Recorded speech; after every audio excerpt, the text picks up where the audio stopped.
Bismillah, Alhamdulillah kita ketemu lagi bareng gua Romi. Jadi kali ini kita akan membahas sebuah TV terbaru dari Xiaomi A series ya, A Pro. Nah ukurannya ada yang 43, ada 55, 65 dan paling gede di 75 inci. Nah gua akan unboxing dan juga review yang kelas menengahnya ya, size menengah di 55 inci. Nah kalau teman-teman lihat ini dia sekarang kalau TV-nya Google itu udah namanya Google TV, bukan lagi Android TV. Nah, terus juga ada tulisannya di garansi resmi Xiaomi kami buatan Indonesia. Tapi FYI, kalau untuk TV, ini nanti kita bisa lihat nih di bagian samping. Di bagian samping sini ada keterangannya kalau TV ini dibuatnya di Tiongkok, diimport ya. Jadi bukan di Indonesia buatnya, karena kan memang nggak memerlukan TKDN. Tapi yang penting garansi resmi. Nah, untuk fitur-fitur yang dibawa di sini langsung aja kita lihat. Di sini udah pasti support Netflix, YouTube nih biasa lah ya, Prime Video. Terus dia punya fitur MIMC, terus ada HDR10 Plus, terus ada Game Boost 120 Hz. Wah, ini kayaknya cocok nih ya buat main PS5, apalagi yang punya PS5 Pro. Nanti kita akan coba. Terus bisa Google Cast juga. Nah ini yang juga gue suka, dia support Apple AirPlay karena gue suka nonton NBA dari iPad ataupun dari iPhone. Terus ada mode filmmaker, ini kayak TV yang kelas atas dari brand sebelah punya mode seperti ini. Ada HDMI pasti. Terus dia support voice assistant ya, Hey Google. Nah untuk resolusinya sendiri dan juga panelnya, di sini kita bisa lihat di bagian samping. Ini adalah TV 4K dengan panel QLED. Jadi langsung aja tanpa berlama-lama kita buka kardusnya.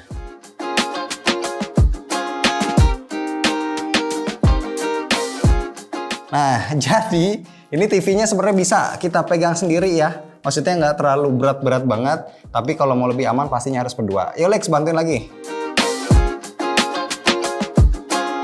Oke, nih TV-nya sudah keluar. Nah, kita dapat ini stand atau kakinya ada dua, kanan kiri ya, modelnya minimalis kayak bumerang tipis gitu. Terus kita dapat satu buah kabel power, terus ada beberapa baut dan juga ada remote-nya. Remote-nya ini cukup panjang sama ada quick guide.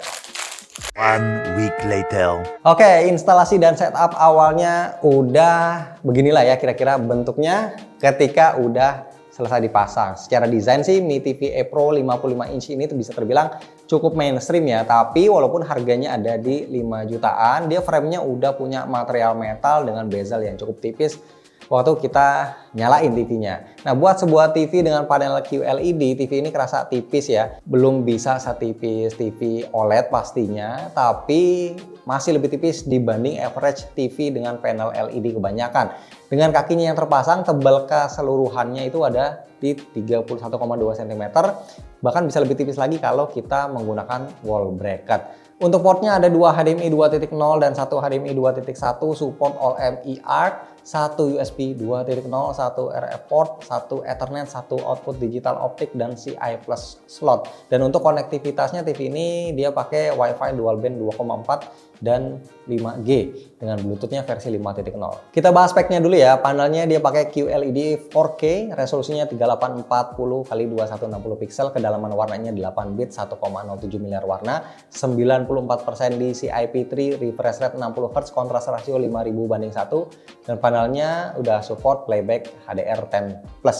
Buat prosesornya pakai quad-core Cortex A55 dengan clock speed 1,53 GHz, GPU-nya Mali G52, RAM-nya di 2 GB dengan storage 8 GB. Speakernya dia pakai 2x10 watt yang udah support playback Dolby Audio, DTSS dan DTS virtual. Dan Xiaomi TV A Pro 55 ini datang dengan OS Google TV, basisnya Android TV 14. Nah, yang mau gua bahas pertama yaitu OS Google TV-nya. Gua suka banget sama OS ini, buat tampilannya terasa sangat simpel, gampang dimengerti, dan Google Quick Login-nya juga jalan ya, kayak di aplikasi-aplikasi streaming kayak Netflix gitu.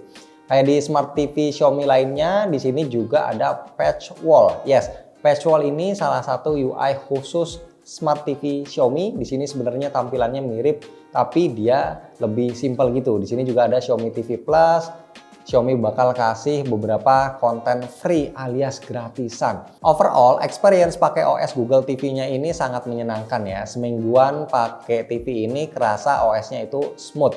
Buat remote-nya, nah ya ini juga gede, dikasih banyak shortcut juga. Nah remote-nya harus kita pairing waktu pertama kali nyalain kita pakai TV-nya. Powernya menggunakan 2 baterai AAA ya, yang kecil yang harus beli sendiri tapi nggak ada di paket penjualannya. Gua mau jelasin sedikit apa sih bedanya panel LED dan QLED yang ada di TV ini. Jadi pada dasarnya panel ini punya basis yang sama, menggunakan backlight dengan panel dan color filter glass. Bedanya di bagian sesudah backlight ini ada tambahan layer QD enhancement film yang secara teknis bikin warna hitamnya jadi lebih pekat, warna putih jadi lebih terang, dan buat kontras warnanya jadi lebih tinggi dibanding panel LED reguler. Bener aja pas dipakai buat nonton Netflix kerasa banget kalau warna dan kontrasnya itu berasa lebih baik dibanding panel LED. Memang levelnya belum ada di panel OLED. Di Netflix TV ini juga udah bisa muter film dengan resolusi 4K. Detail dan ketajamannya juga udah sangat baik ya. Surprisingly detailnya ini sesuatu banget. Kalau di adegan-adegan close up ya, skin teksturnya kelihatan sangat jelas. Dan efek film grain ya atau noise itu juga kelihatannya clear banget. Buat pecinta adegan-adegan sinematik pasti bakal seneng nonton di Smart TV ini. Salah satu fitur andalan Xiaomi A Pro 55 ini adalah profile gambar filmmaker mode. Klaimnya itu dengan profile ini kita bisa ngelihat warna sesuai gradingan asli si pembuat filmnya. Yang gua rasain sih warnanya itu memang natural banget ya. Bahkan perbedaan skin tone yang tipis antar karakter dalam filmnya itu juga masih berasa ya, masih bisa kelihatan. Di mode ini juga bisa ngasih warna ambience yang sangat kontras, pokoknya mantul banget. Nah, waktu di scene gelap kelihatan ya kalau hitamnya itu lebih pekat dari standar kepekatan panel-panel LED biasanya. Bukan cuma itu, scene daylight yang terang pun punya kontras warna yang tinggi. Overall, walau belum ada di level panel OLED, tapi sekali lagi ini udah sangat memuaskan. Terus juga ada fitur MEMC atau Motion Estimation dan Motion Compensation. Fitur ini sebenarnya membuat gerakan yang cepat itu nggak kerasa patah-patah. Jadi kelihatannya tetap smooth, tetap mulus. Jadi kayak ngurangin efek motion blur yang berlebihan ketika kita nonton. Yang katanya itu kan juga suka bikin kepala kita jadi pusing ya, motion sickness. Nah buat di YouTube juga udah support playback HDR dan HDR-nya itu cakep, aman banget dari warna-warna yang kelihatan wash out. Dynamic range-nya juga kerasa luas banget. Buat 2 speaker 10 watt-nya juga kualitasnya itu berasa oke ya buat nonton. Kayak di awal gue jelasin tadi, speakernya mendukung playback, ada Dolby Audio, DTS-X, DTS Virtual X. Suara speakernya itu lantang banget. Gue cuma tes sampai level volume 60 aja karena suaranya itu udah gede banget. Di level segini itu masih kedengeran bulat, nggak pecah, dan efek surroundnya juga berasa. Nikmat banget lah pokoknya buat dipakai streaming.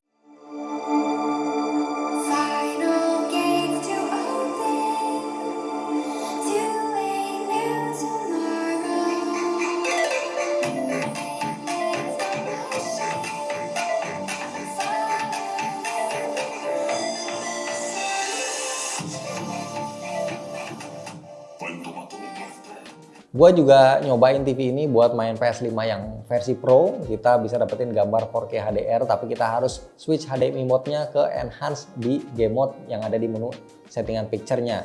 Dan gue saranin coloknya di HDMI yang nomor 2 karena di sini udah support LLM atau Low Latency Mode. Xiaomi jelasin kalau TV ini support game boost di 120 Hz yang bikin experience main game itu jadi berasa lebih cepat, halus, dan responsif. Dan gua sangat puas main PS5 Pro dengan Xiaomi A Pro 55 ini karena warna dan juga kontrasnya itu dapat. Latensi gambarnya juga sangat minim, nggak kerasa sama sekali. Kelihatan kan ya pas gua main Warhammer ini nggak ada gerakan atau motion blur yang patah. Speakernya juga bisa ngasih performa yang decent. Jadi buat sebuah Smart TV, Xiaomi A Pro 55 ini sangat memuaskan performanya buat dipakai main game. Selain latensinya, performa ketajaman gambar dan kontras warnanya juga ini mantep parah. Lihat deh, warnanya keluar banget gitu ya. Dynamic range-nya juga kerasa luas banget.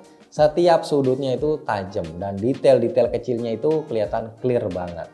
TV ini juga punya fitur AirPlay. Kita tinggal pilih AirPlay yang menunya ada di menu input. Cara connect-nya juga cukup gampang. Kita tinggal ke menu AirPlay and HomeKit setting. Nanti tinggal pilih setup dan scan barcode-nya. Nanti tinggal kita cache aja dari device iOS kita. TV ini juga punya Google Cache yang otomatis bakal bertambah jadi device kita di aplikasi Google Home kita, asalkan akun Google-nya itu kita pakai akun yang sama. Buat dukungan antena digitalnya juga udah ada, tinggal kita install aja antenanya di Xiaomi TV A Pro 55 ini. Proses pencarian channelnya juga terbilang cepat. Di remote-nya ini juga support voice command Google, tinggal kita panggil aja nanti Google Asistennya bakal muncul. Hi Google. Hi there, I'm listening. How can I help today? Please open YouTube. Okay, opening YouTube for Android TV. Nah, kayak yang gua bilang di awal, remote-nya ini gua suka karena remote-nya gede, banyak tombolnya, bukan remote yang kecil simple gitu. Di sini banyak shortcut. Nah, ada satu tombol shortcut yang ada lambang bintangnya. Di tombol ini kita bisa atur sendiri mau dipakai buat shortcut dari tombol apa. Xiaomi TV A Pro 55 inci ini juga akan dijual di harga 5399 juta yang menurut gua sih ini sangat worth it buat experience yang dikasih sama TV ini. Soalnya ini bukan cuma enak buat dipakai nonton, tapi dia punya UI yang smooth dan juga desain banget buat dipakai untuk main game. Kalau teman-teman ngerasa kegedean gitu ya, gue bisa rekomendasi ambil yang 43 inci aja. Atau kalau misalkan kurang gede, mereka juga punya opsi 65 dan 75 inci yang menurut gue harganya juga masih worth it. Kalau tertarik, link pembeliannya seperti biasa ya, gue taruh di deskripsi.